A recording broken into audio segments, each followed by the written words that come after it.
ਸਿੱਖਿਆ ਦੇ ਵਿੱਚ ਕਦੇ ਕੋਈ ਪਾਸ਼ ਦੀ ਕਵਿਤਾ ਹਟਾਉਣ ਦੀ ਵੀ ਗੱਲ ਆਉਂਦੀ ਹੈ ਕਿ ਇਹਨੂੰ ਹਟਾ ਦੇਣਾ ਚਾਹੀਦਾ, ਇਹਦੇ ਨਾਲ ਵੀ ਸੋਸਾਇਟੀ ਹੈ ਜਿਹੜੀ ਉਹਦਾ ਸੋਸਾਇਟੀ ਨੂੰ ਫਾਇਦਾ ਨਹੀਂ ਹੁੰਦਾ। ਜਾਂ ਇਹ ਵੀ ਇਲਜ਼ਾਮ ਲੱਗਦਾ ਵੀ ਸਿੱਖਿਆ ਹੁਣ ਥੋੜ੍ਹੀ ਜਿਹੀ ਇੱਕ ਖਾਸ ਰੰਗ 'ਚ ਵੀ ਰੰਗੀ ਜਾ ਰਹੀ ਹੈ। ਕਦੇ ਵੀ ਕੋਈ ਵੀ ਸਰਕਾਰੀ ਪੱਧਰ ਤੇ ਕਿਸੇ ਵੀ ਸਰਕਾਰ ਵੇਲੇ ਸਾਨੂੰ ਇਸ ਕਿਸਮ ਦਾ ਬਿਲਕੁਲ ਕੋਈ ਪ੍ਰੈਸ਼ਰ ਨਹੀਂ ਆਇਆ ਕਿ ਇੱਥੇ ਕੀ ਲਿਖੋ ਕੀ ਨਾ ਲਿਖੋ। ਵਿਸ਼ਾਮਾਰਾਂ ਦੀ ਆਪਣੀ ਲਿਆਕਤ, ਆਪਣੀ ਸਮਝ, ਆਪਣੀ ਅਕਲ, ਆਪਣੀ ਨਲਾਇਕੀ ਹੋ ਸਕਦੀ ਹੈ ਕਿ ਉਹ ਕੀ ਐਡ ਕਰਦੇ ਨੇ ਕੀ ਕੱਢਦੇ ਨੇ। ਬਹੁਤ ਲੋਕ ਕਹਿੰਦੇ ਆ ਕਿ ਸਾਡੀ ਜਿਹੜੀ ਪੜ੍ਹਾਈ ਆ ਜੀ ਉਹ ਬਾਹਰਲੇ ਮੁਲਕਾਂ ਦੇ ਬਰਾਬਰ ਨਹੀਂ, ਇਹ ਬਹੁਤ ਗੱਲ ਹੁੰਦੀ ਆ। ਸਿਆਸਤ ਮਾਈਨਸ ਕਰਨੀ ਚਾਹੀਦੀ ਹੈ ਸਾਡੇ ਸੋਚ ਦੇ ਵਿੱਚ। ਜਦੋਂ ਸਾਡੇ ਸਿੱਖਿਆ ਦਾ ਫੈਸਲਾ ਸਿਆਸੀ ਪੱਖ ਤੋਂ ਲਿਆ ਜਾਏਗਾ ਜਾਂ ਸਿਆਸਤਦਾਨ ਹੀ ਫੈਸਲਾ ਲੈਣਗੇ। ਸਾਡੀ 12ਵੀਂ ਤੱਕ ਦੀ ਜਿਹੜੀ ਪੜ੍ਹਾਈ ਹੈ ਪੰਜਾਬ ਦੀ, ਇਹ ਵਿਦੇਸ਼ਾਂ 'ਚ ਰੈਕਗਨਾਈਜ਼ਡ ਹੈ, ਇਹ ਚੰਗੀ ਮੰਨੀ ਜਾਂਦੀ ਹੈ। ਜਿਸ ਤਰ੍ਹਾਂ ਪੜ੍ਹਾਈ ਜਾ ਰਹੀ ਹੈ ਸਾਨੂੰ ਚੰਗੀ ਲੱਗੇ ਮਾੜੀ ਲੱਗੇ ਜਿਹੇ ਜੀ ਲੱਗੇ। ਜਦੋਂ ਮਾਂ ਬੋਲੀ ਵੱਲ ਪਿੱਠ ਕਰਕੇ ਪੜ੍ਹਾਂਗੇ ਨਾ, ਉਹ ਪੜ੍ਹਾਈ ਅਧੂਰੀ ਹੀ ਰਹੇਗੀ।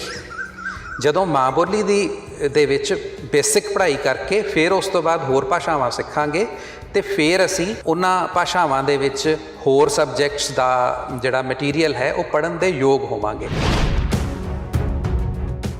ਸਾਡੀ ਸਭ ਤੋਂ ਵੱਡੀ ਕਮਜ਼ੋਰੀ ਇਹ ਹੈ ਕਿ ਸਾਨੂੰ ਕੋਈ ਵੀ ਭਾਸ਼ਾ ਚੱਜ ਨਾਲ ਨਹੀਂ ਆਉਂਦੀ। ਜਦੋਂ ਸਾਨੂੰ ਕੋਈ ਭਾਸ਼ਾ ਨਹੀਂ ਆਉਂਦੀ ਤਾਂ ਅਸੀਂ ਕੋਈ ਵੀ ਨੌਲੇਜ ਸਬਜੈਕਟ ਕਿਸੇ ਵੀ ਭਾਸ਼ਾ ਵਿੱਚ ਨਹੀਂ ਪੜ੍ਹ ਸਕਦੇ। ਤੁਸੀਂ ਜੁੜੇ ਹੋ ਅੱਖਰ ਦੇ ਨਾਲ ਤੇ ਮੈਂ ਹਾਂ ਨਵਰੀਤ ਸਿਵੀਆ। ਅੱਜ ਗੱਲ ਕਰਾਂਗੇ ਕਿਤਾਬਾਂ ਦੀ। ਅੱਖਰ ਤੋਂ ਗਾਂਹ ਫਿਰ ਅਸੀਂ ਕਿਹਦੀ ਗੱਲ ਕਰ ਸਕਦੇ ਹਾਂ, ਤੇ ਅੱਖਰ ਤੇ ਕਿਤਾਬਾਂ ਦੀ ਗੱਲ ਹੋਣੀ ਸੁਭਾਵਿਕ ਹੈ। ਕਿਤਾਬਾਂ ਜਿਹੜੀਆਂ ਸਾਡੀ ਜ਼ਿੰਦਗੀ ਦੇ ਹਰ ਪੱਖ ਦੇ ਨਾਲ ਜੁੜੀਆਂ ਹੋਈਆਂ। ਸਕੂਲਾਂ 'ਚ ਜਾਂਦੇ ਹਾਂ ਤਾਂ ਅਸੀਂ ਕਿਤਾਬਾਂ ਪੜ੍ਹਦੇ ਹਾਂ। ਉਹ ਜਿਹੜੀਆਂ ਕਿਤਾਬਾਂ ਪੜ੍ਹੀਆਂ ਉਹਨੂੰ ਕੋਈ ਲਿਖਦਾ ਹੋਊਗਾ, ਕੋਈ ਸਵਾਰਦਾ ਹੋਊਗਾ, ਕੋਈ ਬਦਲਦਾ ਹੋਊਗਾ। ਤਾਂ ਇਹ ਜ਼ਿੰਮੇਵਾਰੀ ਪੰਜਾਬ ਦੇ ਵਿੱਚ ਸਿੱਧੇ ਤੌਰ 'ਤੇ ਪੰਜਾਬ ਸਕੂਲ ਸਿੱਖਿਆ ਬੋਰਡ ਦੀ ਹੈ ਤੇ ਉੱਥੇ ਫਰਜ਼ ਨਿਭਾ ਰਹੇ ਨੇ ਰਮਿੰਦਰਜੀਤ ਸਿੰਘ ਵਾਸੂ। ਆ ਸਾਡੇ ਨਾਲ ਨੇ। ਬਹੁਤ ਬਹੁਤ ਸ਼ੁਕਰੀਆ ਜੀ ਸਮਾਂ ਦੇਣ ਦੇ ਲਈ। ਅੱਖਰ ਦੇ ਸਰੋਤਿਆਂ ਨੂੰ, ਦਰਸ਼ਕਾਂ ਨੂੰ, ਉਹਨਾਂ ਨਾਲ ਮੈਨੂੰ ਰੂਬਰੂ ਕਰਾਉਣ ਲਈ ਸਗੋਂ ਮੈਂ ਤੁਹਾਡਾ ਧੰਨਵਾਦੀ ਹਾਂ ਜੀ।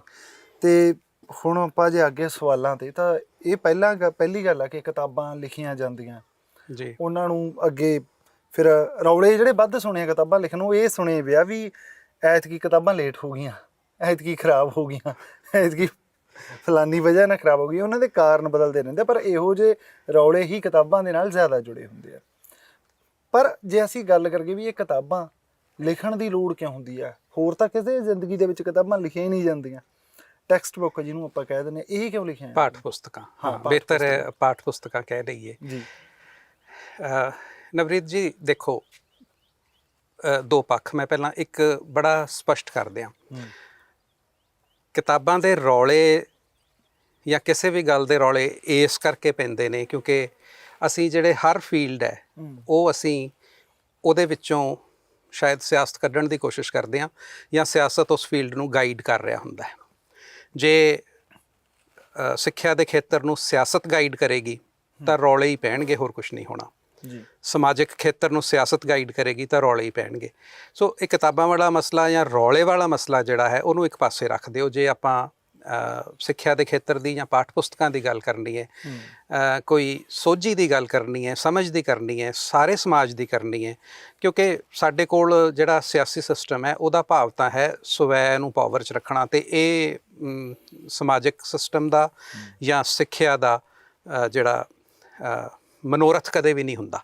ਸੋ ਇਸ ਕਰਕੇ ਉਹਨੂੰ ਇੱਕ ਪਾਸੇ ਰੱਖ ਦਈਏ। ਰੌਲੇ ਦੀ ਗੱਲ ਜਿੱਥੇ ਲੋੜ ਹੋਏਗੀ ਜ਼ਰੂਰ ਕਰਿਓ, ਪਰ ਪਾਠ ਪੁਸਤਕਾਂ ਦੇ ਮਾਮਲੇ 'ਚ ਰੌਲੇ ਦੀ ਗੱਲ ਬਿਲਕੁਲ ਨਹੀਂ ਹੋ ਸਕਦੀ ਕਿਉਂਕਿ ਪਾਠ ਪੁਸਤਕ ਦਾ ਕਿਸੇ ਕਿਸਮ ਦੇ ਰੌਲੇ ਨਾਲ ਕੋਈ ਸੰਬੰਧ ਨਹੀਂ ਹੈ। ਸਭ ਤੋਂ ਪਹਿਲਾਂ ਇਹ ਜਾਣਨਾ ਜ਼ਰੂਰੀ ਹੈ ਕਿ ਇੱਕ ਆਮ ਪੁਸਤਕ ਦੇ ਵਿੱਚ, ਕਿਤਾਬ ਵਿੱਚ, ਕਿਸੇ ਵਿੱਚ ਜਿਹਨੂੰ ਅਸੀਂ ਕਿਤਾਬ ਕਹਿ ਦਿੰਦੇ ਹਾਂ, ਜਰਨਲ ਬੁੱਕ ਜਿਹਨੂੰ ਕਹਿ ਦਿੰਦੇ ਹਾਂ, ਉਹਦੇ ਵਿੱਚ ਤੇ ਪਾਠ ਪੁਸਤਕ 'ਚ ਕੀ ਫ਼ਰਕ ਹੈ ਜੀ।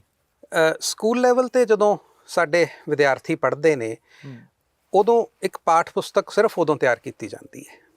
ਸਾਡੀ ਕੋਈ ਵੀ ਸੰਸਥਾ ਜਿਹੜੀ ਹੈ, ਯੂਨੀਵਰਸਿਟੀਜ਼ ਜਾਂ ਕਾਲਜਿਸ, ਉਹਨਾਂ ਦੇ ਵਿੱਚ ਉਸ ਪੱਧਰ 'ਤੇ ਕਿਤੇ ਵੀ ਪਾਠ ਪੁਸਤਕ ਨਹੀਂ ਪੜ੍ਹਾਈ ਜਾਂਦੀ। ਪਾਠ ਪੁਸਤਕ ਦਾ ਮਤਲਬ ਹੈ ਇੱਕ ਖਾਸ ਸਿਲੇਬਸ ਦੇ ਮੁਤਾਬਕ, ਪਾਠਕ੍ਰਮ ਦੇ ਮੁਤਾਬਕ ਉਹਦੇ ਮੁਤਾਬਕ ਕਿਤਾਬ ਤਿਆਰ ਕਰਨੀ। ਸਾਡੇ ਕੋਲ ਇੱਥੇ ਕਿਤਾਬਾਂ ਪਈਆਂ ਨੇ ਪੰਜਾਬ ਸਕੂਲ ਸਿੱਖਿਆ ਬੋਰਡ ਦੀਆਂ। ਬਿਲਕੁਲ।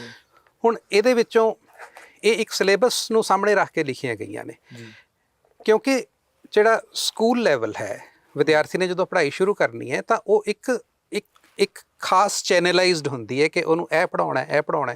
ਬਕਾਇਦਾ ਉਹਦੇ ਵਾਸਤੇ ਇੱਕ ਸਿਸਟਮ ਹੁੰਦਾ ਹੈ ਕਿ ਕਿਹੜੀ ਸ਼੍ਰੇਣੀ ਦੇ ਵਿੱਚ, ਕਿਹੜੀ ਕਲਾਸ ਦੇ ਵਿੱਚ, ਕਿਹੜੇ ਪੱਧਰ ਤੇ ਕਿਸੇ ਭਾਸ਼ਾ ਦੇ ਕਿਹੜੇ ਸ਼ਬਦ ਦਿੱਤੇ ਜਾਣੇ ਨੇ, ਕਿਹੜੇ ਨਹੀਂ ਦਿੱਤੇ ਜਾਣੇ। ਤੋ ਇਹ ਸਾਰੇ ਕੁਛ ਨੂੰ ਧਿਆਨ ਰੱਖ ਕੇ ਜਿਹੜੀਆਂ ਕਿਤਾਬਾਂ ਲਿਖੀਆਂ ਜਾਣਗੀਆਂ, ਪਾਠਕ੍ਰਮ ਨੂੰ ਧਿਆਨ ਰੱਖ ਕੇ ਲਿਖੀਆਂ ਜਾਣਗੀਆਂ। ਉਹ ਪਾਠਕ੍ਰਮ ਦੇ ਵਿੱਚ ਵੀ ਇੱਕ ਨੈਸ਼ਨਲ ਕਰਿਕੂਲਮ ਫਰੇਮਵਰਕ ਹੈ, ਕੇਂਦਰ ਸਰਕਾਰ ਵੱਲੋਂ ਤਿਆਰ ਕੀਤਾ ਜਾਂਦਾ ਹੈ। ਫਿਰ ਸਟੇਟ ਕਰਿਕੂਲਮ ਫਰੇਮਵਰਕ ਹੁੰਦੇ ਨੇ।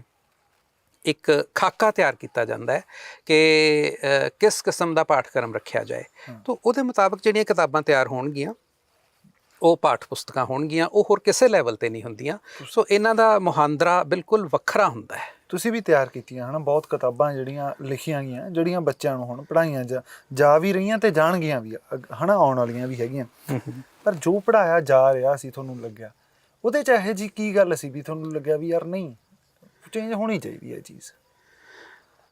ਦੇਖੋ, ਬੜਾ ਇਹ ਸੌਖੀ ਜੀ ਗੱਲ ਹੈ, ਇਹਨੂੰ ਕੋਈ ਉਹ ਨਹੀਂ ਹੈ। ਇੱਕ ਪਾਠ ਪੁਸਤਕ ਤਿਆਰ ਕਰਨਾ ਮਹਿੰਗਾ ਕੰਮ ਹੈ। ਮਹਿੰਗਾ ਇਸ ਕਰਕੇ ਹੈ ਕਿਉਂਕਿ ਜਿਹੜੀ ਮਨੀ ਇਨਵੋਲਵਡ ਹੈ, ਪੈਸਾ ਇਨਵੋਲਵਡ ਹੈ, ਜਿਹੜਾ ਪੰਜਾਬ ਸਕੂਲ ਸਿੱਖਿਆ ਬੋਰਡ ਨੇ ਖਰਚਣਾ ਹੈ ਜਾਂ ਜਿੰਨਾ ਵੀ ਇਹ ਸਾਰਾ ਹੈ, ਉਹ ਸੌਖਾ ਨਹੀਂ ਹੈ। ਹਰ ਸਾਲ ਕਿਤਾਬ ਤਬਦੀਲ ਕਰ ਦੇਣ ਦੇ ਨਾਲ, ਕਿਉਂਕਿ ਅਸੀਂ ਕਿਤਾਬਾਂ ਮੁਫਤ ਸੈਕਸ਼ਨਸ ਨੂੰ ਪ੍ਰੋਵਾਈਡ ਕਰਨੀਆਂ ਹੁੰਦੀਆਂ ਨੇ, ਸਿੱਖਿਆ ਵਿਭਾਗ ਕਰਦਾ ਹੈ। ਪਰ ਛਪਦੀ ਕੋਈ ਵੀ ਕਿਤਾਬ ਮੁਫਤ ਨਹੀਂ। ਜਿਸ ਨੂੰ ਵੀ ਜਿਹੜੀ ਵੀ ਪਾਠ ਪੁਸਤਕ ਛਾਪਾਂਗੇ ਉਹਦੇ ਵਾਸਤੇ ਖਰਚਾ ਤੇ ਹੋਏਗਾ, ਔਰ ਉਹਦੇ 'ਤੇ ਬਹੁਤ ਜ਼ਿਆਦਾ ਖਰਚਾ ਹੁੰਦਾ ਹੈ, ਕਾਫੀ ਖਰਚਾ ਹੁੰਦਾ ਹੈ। ਕਾਫੀ ਤੋਂ ਮੇਰਾ ਮਤਲਬ ਹੈ, ਵੈਸੇ ਤਾਂ ਕਾਫੀ ਟਰਮ ਜਿਹੜੀ ਹੈ ਉਹ ਕੰਪੈਰੇਟਿਵ ਟਰਮ ਹੈ, ਕਿਸੇ ਹੋਰ ਅਮਾਊਂਟ ਨਾਲੋਂ ਮੈਂ ਜੇ ਕਹਾਂ ਵੱਧ ਖਰਚਾ ਹੁੰਦਾ ਤਾਂ ਉਹ ਕਾਫੀ ਹੋਏਗਾ। ਪਰ ਇਹ ਹੈ ਕਿ ਅਸੀਂ ਜਦੋਂ ਕਿਤਾਬ ਮੁਫਤ ਦੇਣੀ ਹੈ ਤਾਂ ਉਹ ਤਿਆਰ ਮੁਫਤ ਨਹੀਂ ਹੁੰਦੀ। ਹੁਣ ਜਦੋਂ ਕੋਈ ਕਿਤਾਬ ਤਿਆਰ ਕਰਨੀ ਹੈ ਤੇ ਨੈਚੁਰਲ ਹੈ, ਇਹ ਜ਼ਿਹਨ 'ਚ ਹੁੰਦਾ ਹੈ। ਇੱਕ ਸਿਸਟਮ ਹੈ ਸਾਡੇ ਕੋਲ ਹੁਣ ਜਿਹੜਾ ਇਸ ਵੇਲੇ ਸਿੱਖਿਆ ਦਾ ਸਿਸਟਮ ਚੱਲ ਰਿਹਾ ਹੈ ਕਿ ਪਹਿਲੀ ਤੋਂ ਲੈ ਕੇ 5ਵੀਂ ਤੱਕ ਦਾ ਇੱਕ ਸਿਸਟਮ ਹੈ। 5 ਸ਼੍ਰੇਣੀਆਂ ਦੇ ਵਿੱਚ ਤੁਸੀਂ ਕੀ ਪੜ੍ਹਾਉਣਾ ਹੈ, ਫਿਰ 6ਵੀਂ 7ਵੀਂ 8ਵੀਂ 3 ਸ਼੍ਰੇਣੀਆਂ 'ਚ ਕੀ ਪੜ੍ਹਾਉਣਾ ਹੈ, ਜਾਂ 9ਵੀਂ 10ਵੀਂ 'ਚ ਕੀ ਪੜ੍ਹਾਉਣਾ ਹੈ, ਜਾਂ 11ਵੀਂ 12ਵੀਂ ਜਿਹੜੀਆਂ 2 ਸੀਨੀਅਰ ਸੈਕੰਡਰੀ ਕਲਾਸਿਸ ਨੇ ਉਹਨਾਂ ਦੇ ਵਿੱਚ ਕੀ ਪੜ੍ਹਾਉਣਾ ਹੈ। ਉਹਦੇ ਹਿਸਾਬ ਨਾਲ ਜਿਹੜੀ ਇੱਕ ਤਾਂ ਜਿਹੜੀ ਤਬਦੀਲੀ ਹੈ ਕਿਤਾਬਾਂ ਦੀ, ਕੋਈ ਪਾਠ ਪੁਸਤਕਾਂ ਦੀ, ਉਹ ਫੇਜ਼ਡ ਮੈਨਰ 'ਚ ਹੋਏਗੀ। ਮੀਨਸ ਕਿ ਜੇ ਤੁਸੀਂ ਪਹਿਲਾਂ 5ਵੀਂ ਦੀ ਕਿਤਾਬ ਬਦਲੋਗੇ, 6ਵੀਂ ਦੀ ਕਿਤਾਬ ਬਦਲੋਗੇ, ਫਿਰ 7ਵੀਂ ਦੀ, ਫਿਰ ਉਸ ਤੋਂ ਅਗਲੇ ਸਾਲ 8ਵੀਂ ਦੀ, ਕਿਉਂਕਿ ਜਿਹੜਾ ਵਿਦਿਆਰਥੀ ਉਹ 3 ਸ਼੍ਰੇਣੀਆਂ ਦੇ ਇੱਕ ਸਿਸਟਮ 'ਚ ਪੜ੍ਹ ਰਿਹਾ, ਉਹਦਾ ਐਬਰਪਟਲੀ ਉਹਦੀ ਕਿਤਾਬ ਨਹੀਂ ਬਦਲ ਦਿਓਗੇ। ਉਹਨੂੰ ਉਸੇ ਸਿਸਟਮ ਵਿੱਚ ਫੇਜ਼ਡ ਮੈਨਰ ਵਿੱਚ, ਜੇ ਤੁਸੀਂ 6ਵੀਂ ਦੀ ਕੋਈ ਕਿਤਾਬ ਬਦਲੀ ਹੈ ਤਾਂ ਉਹ 6ਵੀਂ ਵਾਲੀ ਕਿਤਾਬ ਜਿਹੜੀ ਹੈ ਉਹੀ ਤਬਦੀਲ ਹੋਈ ਕਿਤਾਬ ਹੀ 7ਵੀਂ 'ਚ ਉਹੀ ਵਾਲਾ ਗਰੁੱਪ ਪੜ੍ਹੇਗਾ। ਜਦੋਂ 7ਵੀਂ 'ਚ ਹੋਏਗਾ 6ਵੀਂ ਵਾਲਾ ਵਿਦਿਆਰਥੀ, ਉਹੀ ਵਾਲਾ ਗਰੁੱਪ ਫਿਰ ਜਦੋਂ 8ਵੀਂ 'ਚ ਜਾਏਗਾ ਤਾਂ ਉਹ 8ਵੀਂ ਵਾਲੀ ਕਿਤਾਬ ਜਿਹੜੀ ਹੈ ਉਹ ਪੜ੍ਹੇਗਾ। ਸੋ ਇਸ ਗੱਲ ਨੂੰ ਸਮਝਣ ਦੀ ਲੋੜ ਹੈ। ਇਹਨੂੰ ਐਬਰਪਟਲੀ ਨਹੀਂ ਤਬਦੀਲ ਕੀਤਾ ਜਾ ਸਕਦਾ ਹੁੰਦਾ। ਇਹ ਤਾਂ ਢੰਗ ਹੋ ਗਿਆ, ਇਹ ਸਿਸਟਮ ਹੋ ਗਿਆ ਹੈ ਨਾ। ਤੁਸੀਂ ਕਿਹਾ ਵੀ ਐਂ ਬਦਲਣਾ ਹੈ, ਲੋੜ ਕਿਉਂ ਪੈਂਦੀ ਹੈ ਕਿਤਾਬਾਂ ਬਦਲਣ ਦੀ? ਕੀ ਪਹਿਲਾਂ ਜਿਹੜਾ ਪੜ੍ਹਾਇਆ ਜਾ ਰਿਹਾ, ਜਿਵੇਂ ਤੁਹਾਨੂੰ ਉਹ ਤੋਂ ਸੰਤੁਸ਼ਟੀ ਨਹੀਂ ਹੈਗੀ, ਤੁਹਾਨੂੰ ਲੱਗਦਾ ਵੀ ਇਹਦੇ 'ਚ ਕੋਈ ਇਹੋ ਜਿਹੀ ਕਮੀ ਹੈ ਵੀ ਆਪਾਂ ਨੂੰ ਬਦਲਣਾ ਚਾਹੀਦਾ ਕਿਤੇ? ਗੱਲ ਸੰਤੁਸ਼ਟੀ ਜਾਂ ਕਮੀ ਦੀ ਸਿਰਫ ਨਹੀਂ ਹੁੰਦੀ। ਇਹ ਚੀਜ਼ਾਂ ਹੁੰਦੀਆਂ ਤਾਂ ਹੈ ਨੇ ਕਿ ਕਮੀ ਕੋਈ ਚੀਜ਼ ਲੱਗ ਸਕਦੀ ਹੈ ਵੀ ਇਹ ਕੁਝ ਐਡ ਕਰ ਲਈਏ ਜਾਂ ਕੁਝ ਘਟਾ ਦਈਏ ਵਿੱਚੋਂ, ਇਹ ਤਾਂ ਹੋ ਸਕਦਾ। ਪਰ ਗੱਲ ਇਹ ਹੁੰਦੀ ਹੈ ਕਿ ਦੇਖੋ, ਬੜੀ ਸੌਖੀ ਜੀ ਗੱਲ ਹੈ। ਅਸੀਂ ਕਹਿੰਦੇ ਹਾਂ ਸਾਲ 2 ਸਾਲ ਬਾਅਦ ਜਾਂ 3 ਸਾਲ ਬਾਅਦ ਜੇ ਕੋਈ ਇੱਕ ਘਰ ਦੇ ਵਿੱਚ ਬੱਚੇ ਪੈਦਾ ਹੁੰਦੇ ਨੇ, ਅਸੀਂ ਕਹਿੰਦੇ ਹਾਂ ਕਿ ਇਹ ਜਿਹੜਾ ਛੋਟਾ ਬੱਚਾ ਹੈ ਇਹ ਵੱਡੇ ਨਾਲੋਂ ਜ਼ਿਆਦਾ ਤੇਜ਼ ਹੈ, ਜ਼ਿਆਦਾ ਸਿਆਣਾ ਹੈ, ਜ਼ਿਆਦਾ ਚੁਸਤ ਹੈ। ਹੁਣ ਜੇ ਕੁਦਰਤ ਦਾ ਨਿਯਮ ਹੈ ਕਿ ਅਗਲੀ ਜਨਰੇਸ਼ਨ ਹੈ ਜ਼ਿਆਦਾ ਤੇਜ਼, ਜ਼ਿਆਦਾ ਚੁਸਤ, ਜ਼ਿਆਦਾ ਸਿਆਣੀ ਹੋਏਗੀ, ਅਤੇ ਸਾਨੂੰ ਵੀ ਉਹਨੂੰ ਪੜ੍ਹਾਉਣ ਵਾਸਤੇ ਜਿਹੜੀਆਂ ਪਾਠ ਪੁਸਤਕਾਂ ਉਹਨਾਂ ਨੂੰ ਪੜ੍ਹਾਵਾਂਗੇ, ਉਹਦੇ ਵਿੱਚ ਉਹਨੂੰ ਰਿਸਪੌਂਡ ਕਰਨ ਵਾਲੀਆਂ ਹੋਣੀਆਂ ਚਾਹੀਦੀਆਂ ਨੇ। ਉਸ ਨਵੀਂ ਜਾਂ ਚੁਸਤ ਜਨਰੇਸ਼ਨ ਹੈ ਜਿਹੜੀ, ਉਹਨੂੰ ਉਸ ਕਿਸਮ ਦਾ ਉਹਦੀ ਸਮਝ ਮੁਤਾਬਕ ਉਹਨੂੰ ਸਿੱਖਿਆ ਦੇਣ ਵਾਲੀਆਂ ਹੋਣੀਆਂ ਚਾਹੀਦੀਆਂ ਨੇ। ਸੋ ਇਹ ਤਾਂ ਇੱਕ ਕੰਟੀਨਿਊਸ ਪ੍ਰੋਸੈਸ ਹੈ, ਚੇਂਜ ਹੁੰਦੀਆਂ ਰਹਿਣੀਆਂ ਚਾਹੀਦੀਆਂ ਨੇ। ਪਰ ਚੇਂਜ ਹੋਣੀਆਂ ਨੇ, ਜਿਹੜੀਆਂ ਕਿਤਾਬਾਂ ਤਬਦੀਲ ਹੋਣੀਆਂ ਨੇ, ਉਹ ਕਿਸ ਆਧਾਰ 'ਤੇ ਹੋਣੀਆਂ ਨੇ? ਉਹ ਸਿਰਫ ਇੱਕੋ ਹੀ ਆਧਾਰ ਨਹੀਂ ਹੋ ਸਕਦਾ ਕਿ ਅਗਲੀ ਜਨਰੇਸ਼ਨ ਨੂੰ ਅਸੀਂ ਹੋਰ ਦੇਣੀਆਂ ਨੇ, ਸੋ 2 ਸਾਲ ਬਾਅਦ ਹੀ ਬਦਲ ਦਿਓ, ਇੰਜ ਨਹੀਂ ਹੁੰਦਾ। ਸੋ ਉਹ ਤਾਂ ਇਹਦੀ ਤਾਂ ਲਗਾਤਾਰ ਲੋੜ ਪੈਂਦੀ ਹੈ। ਕੁਝ ਚੀਜ਼ਾਂ ਹੁੰਦੀਆਂ ਨੇ, ਕੁਝ ਵਰਤਾਰੇ ਇਹੋ ਜਿਹੇ ਹੁੰਦੇ ਨੇ। ਫੋਰ ਐਗਜ਼ਾਮਪਲ ਜਦੋਂ 2006 ਦੇ ਵਿੱਚ ਜਾਂ 7 ਦੇ ਵਿੱਚ ਸ਼ਾਇਦ ਸੁਨਾਮੀ ਆਈ ਸੀ, ਤੇ ਉਦੋਂ ਲੱਗਿਆ ਸੀ ਕਿ ਨਹੀਂ, ਇਹ ਭੂਗੋਲ ਦੀਆਂ ਕਿਤਾਬਾਂ ਦੇ ਵਿੱਚ ਜਾਂ ਜਿਹੜੇ ਵੀ ਕਿੱਥੇ ਸੰਭਵ ਸੀ ਕਿ ਸੁਨਾਮੀ ਵਾਲੇ ਚੈਪਟਰਸ ਐਡ ਕਰ ਦੇਣੇ ਚਾਹੀਦੇ ਨੇ, ਕਿਉਂਕਿ ਸਾਡੇ ਲੋਕੀ ਇਸ ਵਰਤਾਰੇ ਨਾਲ ਵਾਬਸਤਾ ਹੋ ਗਏ ਨੇ। ਪਹਿਲਾਂ ਉਹ ਕੋਈ ਬਹੁਤ ਜ਼ਿਆਦਾ ਇਹਦਾ ਇੱਕ ਅੱਧਾ ਸੈਂਟੈਂਸ ਜਿਹੜਾ ਹੁੰਦਾ ਉਹ ਕਿਤਾਬਾਂ 'ਚ ਹੁੰਦਾ ਸੀ ਕਿ ਸਮੁੰਦਰ ਦੇ ਵਿੱਚ ਜਦੋਂ ਇੰਝ ਲਹਿਰਾਂ ਉੱਠਣ ਤੇ ਉਹਨੂੰ ਸੁਨਾਮੀ ਕਹਿੰਦੇ ਨੇ। ਸੋ ਇਹ ਇਸ ਤਰ੍ਹਾਂ ਇਹਦੀ ਲੋੜ ਤਾਂ ਪੈਂਦੀ ਰਹਿੰਦੀ ਹੈ ਇਸ ਕਿਸਮ ਦੀ। ਪਰ ਇੱਕ ਇਹ ਵੀ ਅੱਜ ਕੱਲ੍ਹ ਗੱਲ ਉੱਠਦੀ ਆ ਜੀ ਵੀ ਸਿੱਖਿਆ ਦੇ ਵਿੱਚ ਕਦੇ ਕੋਈ ਪਾਸ਼ ਦੀ ਕਵਿਤਾ ਹਟਾਉਣ ਦੀ ਵੀ ਗੱਲ ਆਉਂਦੀ ਹੈ ਕਿ ਇਹਨੂੰ ਹਟਾ ਦੇਣਾ ਚਾਹੀਦਾ, ਇਹਦੇ ਨਾਲ ਵੀ ਸੁਸਾਇਟੀ ਹੈ ਜਿਹੜੀ ਉਹਦਾ ਸੋਸਾਇਟੀ ਨੂੰ ਫਾਇਦਾ ਨਹੀਂ ਹੁੰਦਾ ਕੋਈ। ਕਦੇ ਅਸੀਂ ਦੇਖਦੇ ਹਾਂ ਵੀ ਜਿਹੜੇ ਲੋਕਾਂ ਦੇ ਮਨਾਂ 'ਚ ਵਸੇ ਵੇ ਲੋਕ ਆ, ਉਹਨਾਂ ਦਾ ਜਿਹੜਾ ਅਕਸ ਹੈ ਉਹਨੂੰ ਲੈ ਕੇ ਵੀ ਕਿਤਾਬਾਂ ਦੇ ਵਿੱਚ ਕੁਛ ਹੋਰ ਚੀਜ਼ਾਂ ਆਉਂਦੀਆਂ। ਉੜੀਸਾ ਦੇ ਸਕੂਲਾਂ ਦੀ ਉਦਾਹਰਨ ਆਪਣੇ ਸਾਹਮਣੇ ਆ, ਹੈ ਨਾ, ਉੱਥੇ ਲਿਖਿਆ ਗਿਆ। ਜਾਂ ਇਹ ਵੀ ਇਲਜ਼ਾਮ ਲੱਗਦਾ ਵੀ ਸਿੱਖਿਆ ਹੁਣ ਥੋੜ੍ਹੀ ਜਿਹੀ ਇੱਕ ਖਾਸ ਰੰਗ 'ਚ ਵੀ ਰੰਗੀ ਜਾ ਰਹੀ ਆ ਕਿਤਾਬਾਂ ਦੇ ਜ਼ਰੀਏ। ਇਹ ਹੁੰਦਾ ਰੰਗ ਤਾਂ ਹੁੰਦੇ ਨੇ, ਕਿਤਾਬਾਂ ਦੇ ਜ਼ਰੀਏ ਹੀ ਹੋਣਗੇ ਜੇ ਅਸੀਂ ਸਿੱਖਿਆ ਨੂੰ ਰੰਗਣਾ ਹੋਏਗਾ। ਪਰ ਤੁਹਾਨੂੰ ਸ਼ਾਇਦ ਇਹ ਸੁਣ ਕੇ ਹੈਰਾਨੀ ਹੋਏਗੀ ਕਿ ਮੈਂ 2009 ਤੋਂ ਪੰਜਾਬ ਸਕੂਲ ਸਿੱਖਿਆ ਬੋਰਡ ਨਾਲ ਸੰਬੰਧਿਤ ਹਾਂ, ਇਸ ਅਕਾਦਮਿਕ ਸੈਕਸ਼ਨ ਦੇ ਵਿੱਚ ਕੰਮ ਕਰ ਰਿਹਾ। ਅੱਜ ਤੱਕ ਸਿਰਫ ਅਕਾਦਮਿਕ ਸੈਕਸ਼ਨ ਵਿੱਚ ਤਾਂ ਮੈਂ 2016 ਤੋਂ ਕੰਮ ਕਰਨਾ ਸ਼ੁਰੂ ਕੀਤਾ ਹੈ। ਉਸ ਤੋਂ ਪਹਿਲਾਂ ਮੈਂ ਹੋਰ ਸੈਕਸ਼ਨ ਵਿੱਚ ਕੰਮ ਕਰਦਾ ਰਿਹਾ। 2016 ਤੋਂ ਲਗਾਤਾਰ ਮੈਂ ਕਿਤਾਬਾਂ 'ਤੇ ਕੰਮ ਕਰ ਰਿਹਾ ਜਾਂ ਉਹਨਾਂ ਦਾ ਪਾਠਕ੍ਰਮ ਦੇਖ ਰਿਹਾ ਜਾਂ ਅਕਾਦਮਿਕ ਸੈਕਸ਼ਨ ਵਿੱਚ। ਹੁਣ ਤੱਕ 8 ਕਿਤਾਬਾਂ ਆਲਮੋਸਟ ਜਿਹੜੀਆਂ ਨੇ ਨਵੀਆਂ ਮੈਂ ਦੇ ਚੁੱਕਿਆ ਹਾਂ ਪੰਜਾਬ ਸਕੂਲ ਸਿੱਖਿਆ ਬੋਰਡ ਨੂੰ। ਹੋਰਾਂ ਵਿਸ਼ਾਮਾਰਾਂ ਨੇ ਵੀ ਇੰਝ ਹੀ ਕੰਮ ਕੀਤਾ ਹੈ, ਹੋਰਾਂ ਵਿਸ਼ਾਮਾਰਾਂ ਨੇ ਵੀ ਬਕਾਇਦਾ ਕਿਤਾਬਾਂ ਦਿੱਤੀਆਂ ਨੇ। ਸਾਡੇ ਸਮੇਂ ਦੇ ਵਿੱਚ ਅਸੀਂ ਸੀਨੀਅਰ ਸੈਕੰਡਰੀ 11ਵੀਂ 12ਵੀਂ ਦੀਆਂ ਜਿਹੜੀਆਂ ਪਾਠ ਪੁਸਤਕਾਂ ਨੇ ਉਹ ਤਿਆਰ ਕਰਨ ਦਾ ਕੰਮ ਸ਼ੁਰੂ ਕੀਤਾ ਹੈ। 2015 ਤੋਂ ਪਹਿਲਾਂ ਸਿਰਫ 10ਵੀਂ ਤੱਕ ਪਾਠ ਪੁਸਤਕਾਂ ਤਿਆਰ ਹੁੰਦੀਆਂ ਸਨ। ਸੀਨੀਅਰ ਸੈਕੰਡਰੀ ਕਲਾਸਿਸ ਦੀਆਂ ਪਾਠ ਪੁਸਤਕਾਂ ਪੰਜਾਬ ਸਕੂਲ ਸਿੱਖਿਆ ਬੋਰਡ ਨਹੀਂ ਸੀ ਤਿਆਰ ਕਰਦਾ। ਅਸੀਂ 2015 ਤੋਂ ਸੀਨੀਅਰ ਸੈਕੰਡਰੀ ਕਲਾਸਿਸ ਲਈ ਪਾਠ ਪੁਸਤਕਾਂ ਵੀ ਤਿਆਰ ਕਰਨੀਆਂ ਸ਼ੁਰੂ ਕੀਤੀਆਂ ਨੇ। ਸੋ ਇਹ ਸਾਰਾ ਕੰਮ ਅਸੀਂ ਇਸ ਤਰ੍ਹਾਂ ਕਰਨਾ ਸ਼ੁਰੂ ਕੀਤਾ। ਪਰ ਜਦੋਂ ਇਹ ਹੁਣ 8 ਕਿਤਾਬਾਂ ਦਾ ਆਲਮੋਸਟ ਮੈਂ ਪਰਸਨਲੀ ਕੰਮ ਕੀਤਾ ਹੈ, ਕਰਵਾਇਆ ਹੈ, ਲੇਖਕਾਂ ਤੋਂ ਲਿਖਵਾਈਆਂ ਨੇ, ਆਪ ਲਿਖਿਆ ਹੈ, ਤਾਂ ਇਹ ਕਿਤਾਬਾਂ ਤਿਆਰ ਕੀਤੀਆਂ। ਇਹਦੇ ਵਿੱਚ ਤੁਹਾਨੂੰ ਹੈਰਾਨੀ ਇਸ ਗੱਲ ਦੀ ਹੋਏਗੀ, ਮੈਂ ਕਹਿ ਰਿਹਾ ਸੀ ਕਿ ਕਦੇ ਵੀ ਕੋਈ ਵੀ ਸਰਕਾਰੀ ਪੱਧਰ 'ਤੇ ਕਿਸੇ ਵੀ ਸਰਕਾਰ ਵੇਲੇ ਸਾਨੂੰ ਇਸ ਕਿਸਮ ਦਾ ਬਿਲਕੁਲ ਕੋਈ ਪ੍ਰੈਸ਼ਰ ਨਹੀਂ ਆਇਆ ਕਿ ਇੱਥੇ ਕੀ ਲਿਖੋ ਕੀ ਨਾ ਲਿਖੋ। ਵਿਸ਼ਾਮਾਰਾਂ ਦੀ ਆਪਣੀ ਲਿਆਕਤ, ਆਪਣੀ ਸਮਝ, ਆਪਣੀ ਅਕਲ, ਆਪਣੀ ਨਲਾਇਕੀ ਹੋ ਸਕਦੀ ਹੈ ਕਿ ਉਹ ਕੀ ਐਡ ਕਰਦੇ ਨੇ, ਕੀ ਕੱਢਦੇ ਨੇ। ਅਸੀਂ ਪਰਮਿਸ਼ਨ ਜ਼ਰੂਰ ਲੈਂਦੇ ਹਾਂ ਆਪਣੇ ਸੁਪੀਰੀਅਰਸ ਤੋਂ, ਪਰ ਦੇਖੋ ਬੜਾ ਸਪਸ਼ਟ ਹੈ ਅੱਜ ਤੱਕ ਕੋਈ ਪ੍ਰੈਸ਼ਰ ਨਹੀਂ ਆਇਆ। ਮੈਂ ਸੋਸ਼ਲ ਸਾਇੰਸਿਸ ਨਾਲ ਕੰਮ ਕਰ ਰਿਹਾ ਹਾਂ, ਮੀਡੀਆ ਸਟੱਡੀਜ਼ ਦੀਆਂ ਕਿਤਾਬਾਂ ਤਿਆਰ ਕਰਵਾਈਆਂ, ਜੀਓਗ੍ਰਾਫੀ ਦੀਆਂ ਕਰਵਾਈਆਂ, ਕਿਸੇ ਤਰ੍ਹਾਂ ਦਾ ਪ੍ਰੈਸ਼ਰ ਨਹੀਂ ਆਇਆ। ਤੇ ਆਉਣ ਵਾਲੇ ਸਮੇਂ 'ਚ ਮੈਂ ਇਹ ਵੀ ਦੱਸਦਾ, ਜਿਹੜੇ ਸਾਨੂੰ ਦੇਖ ਰਹੇ ਆ, ਵੀ 8 ਕਿਤਾਬਾਂ ਦੇ ਉੱਤੇ ਆਪਾਂ ਇੱਕ ਨੂੰ ਲੈ ਕੇ ਅਲੱਗ ਤੋਂ ਵੀ ਗੱਲ ਕਰਾਂਗੇ। ਪਰ ਹੁਣ ਕਿਉਂਕਿ ਅੱਜ ਦੀ ਜਿਹੜੀ ਗੱਲਬਾਤ ਆ ਸਾਡੀ ਇਹ ਹੈ ਕਿ ਸਾਰੇ ਗੱਲਬਾਤ ਵੱਡੇ ਪੱਧਰ 'ਤੇ ਹੋਵੇ, ਪੂਰੇ ਆਕਾਸ਼ ਨੂੰ ਦੇਖਾਂਗੇ, ਹੈ ਨਾ। ਕਿਤਾਬਾਂ ਦੇ ਕੰਟੈਂਟ ਦੀ ਗੱਲ ਕੀਤੀ ਜਾ ਸਕਦੀ ਹੈ ਤੇ ਉਹ ਵਧੀਆ ਰਹੇਗਾ, ਉਹ ਅਲੱਗ। ਉਹ ਹੁਣ ਆਪਾਂ ਇਕੱਲੇ ਤੇ ਆਉਣ ਵਾਲੇ ਦਿਨਾਂ ਦੇ ਵਿੱਚ ਆਪਾਂ ਗੱਲ ਕਰਾਂਗੇ ਵੀ ਕਿਹੜੇ ਦੇ ਵਿੱਚ ਕੀ ਜ਼ਰੂਰਤ ਸੀ, ਸਾਨੂੰ ਕੀ ਚੇਂਜ ਕਰਿਆ। ਤੇ ਇੱਕ ਆਖਰੀ ਸਵਾਲ ਮੇਰਾ ਅੱਜ ਵਾਲੀ ਗੱਲਬਾਤ 'ਚ ਇਹ ਆ ਵੀ ਬਹੁਤ ਲੋਕ ਕਹਿੰਦੇ ਆ ਕਿ ਸਾਡੀ ਜਿਹੜੀ ਪੜ੍ਹਾਈ ਆ ਜੀ ਉਹ ਬਾਹਰਲੇ ਮੁਲਕਾਂ ਦੇ ਬਰਾਬਰ ਨਹੀਂ। ਇਹ ਬਹੁਤ ਗੱਲ ਹੁੰਦੀ ਆ, ਹੈ ਨਾ।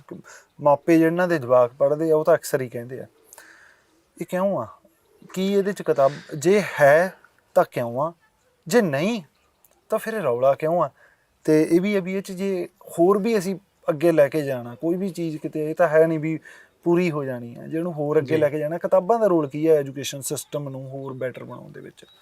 ਹਾਲਾਂਕਿ ਸੌਖਾ ਲੱਗਦਾ, ਮਤਲਬ ਕਈ ਦਰਸ਼ਕ ਕਹਿਣਗੇ ਬਹੁਤ ਨੋਰਮਲ ਜੀ ਗੱਲ ਪੁੱਛੀ, ਪਰ ਸਵਾਲ ਨਹੀਂ ਨੋਰਮਲ ਨਹੀਂ, ਇਹਦੇ ਵਿੱਚ ਸਭ ਤੋਂ ਵੱਧ ਐਬਨੋਰਮਲ ਗੱਲ ਛੁਪੀ ਹੋਈ ਹੈ।